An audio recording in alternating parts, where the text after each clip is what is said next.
एका उपमुख्यमंत्र्याचे चिरंजीव पुण्यामध्ये कुख्यात गुंड्याच्या घरी जाऊन आशीर्वाद घेत आहेत. आपण पाहिला असेल. पुण्याच्या पालकमंत्र्यांचे उपमुख्यमंत्री चिरंजीव एका महान अशा गुंडांच्या दरबारात जाऊन त्यांना शुभेच्छा देत आहेत. विचारांचं आदानप्रदान झालं त्यांच्या. आणि काल बाळराजांच्या वाढदिवसाला त्या गुंडांची फौजच होती असं मी पाहतो. मी हे एकच छायाचित्र प्रसिद्ध केलं, अजून मी काही प्रसिद्ध करू आम्ही. पण हे जे महाशय आहेत हे कोण आहेत, त्यांची कर्तबगारी काय, हे आधी पुणे पोलिसांनी जाहीर करावं.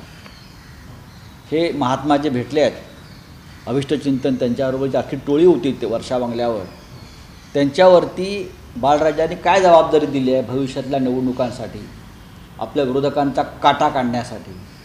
हे सगळे गुंड कोण गोळा करत आहे, त्याच्यासाठी एका माजी पोलीस अधिकाऱ्याची नेमणूक केलेली आहे या गुंडांचं संघटन बनवण्यासाठी. हे तुम्हाला मी आत्ता सांगतो, हे मागेही बोललो आहे.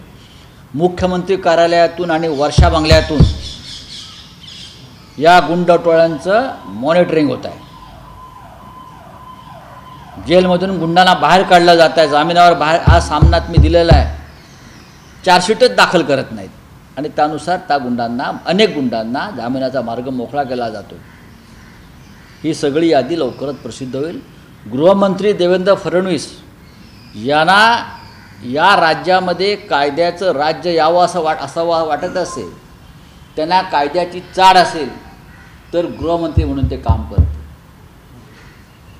एकनाथ शिंदेच्या दहशतीखाली ते आहेत का, हे त्यांनी स्पष्ट सांगावं.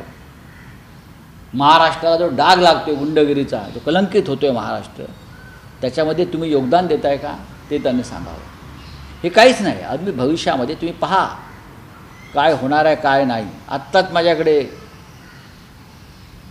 एका महाराष्ट्रातल्या खासदाराचा एक भयंकर असा व्हिडिओ आलेला आहे.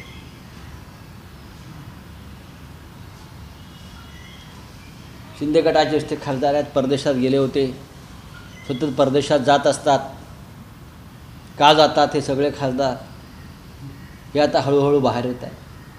यांचा खर्च कोण करतो आहे, येईल ते बाहेर. आता पहा, येईल, आता येईल. शिंदे गटाचं म्हणजे शिंदे गँगचं खरं चरित्र काय आहे लोकांसमोर येईल.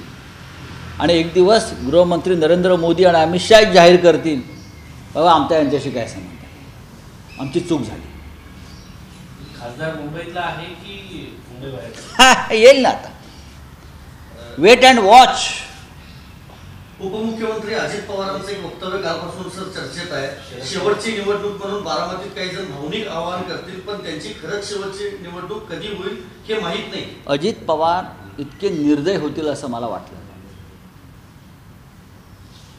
ज्या ताटामध्ये, ज्या माऊलींना, ज्या साहेबांनी, पवार साहेबांनी आपल्याला खाऊ पिऊ घातलं, आपल्याला वाढवलं, आपल्याला ओळख दिली, आपल्याला प्रतिष्ठा दिली, बघा कोणी असेल,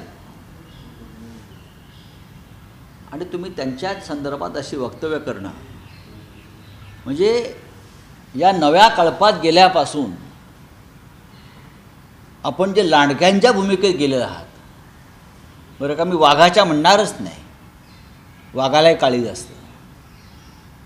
आपण ज्या लांडग्यांच्या भूमिकेत सगळे शिरलेले आहात, ही महाराष्ट्राची परंपरा कधीच नव्हती, संस्कृती महाराष्ट्राची कधीच नव्हती. माननीय शरद पवार यांच्याशी आपले राजकीय मतभेद असू शकतात, माननीय उद्धव ठाकरे साहेब यांच्याशी आपले राजकीय मतभेद असू शकतात, पण लक्षात घ्या, आज तुम्ही जे कोणी आहात, तुमची जी काही ओळख आहे, तुम्हाला जी काही प्रतिष्ठा आहे, तुम्ही जे काही सुखाचे चार घास खाताय, तुम्ही आणि तुमचं कुटुंब, आणि तुम्ही जे काही कोट्यावध्याची जी माया जमवून राज्य करताय, ते फक्त या नेत्यांमुळे करताय. आणि आपण ते त्या कुटुंबातले घटक आहात. मी काल ऐकलं अजित पवार सांगतायत लोकांना की मोदी मला ओळखतात.